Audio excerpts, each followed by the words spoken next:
committed to doing that if that's the challenge that we face. I think we're going to face that same situation in public lands right now. So the biggest concern is about what happens if the federal government attempts to sell off these public lands. And the good news is the first thing the federal government has to do is actually sort of give them an abeyance to the state. So they would become the state government's custody.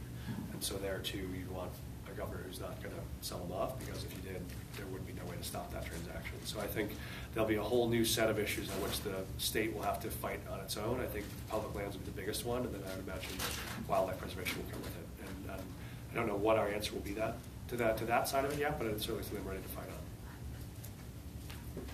Yes. I'm going to come back to education, actually. Sure. So I was a former teacher before coming to school here. Great. Where'd you teach? I taught in Houston and Nashville, and then at a school out here for a year. Awesome. But what grade? What content?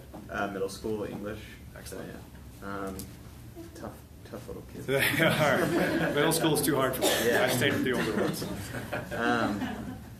But I think just sort of one of the biggest issues in education policy reform, or policy in general, is sort of like the lack of opportunities teachers have to sort of influence that policy.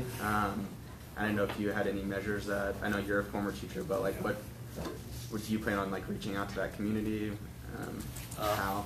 I totally agree that when we look at your teacher shortage question, the biggest problem is not the folks that are coming in. The problem is that 50% of teachers leave in the first 3 to 5 years from all backgrounds. And what we find is what they say most often is what you said, which is one is, I don't feel like either I have opportunities for advancement, like there are chances for growth and extending my responsibility.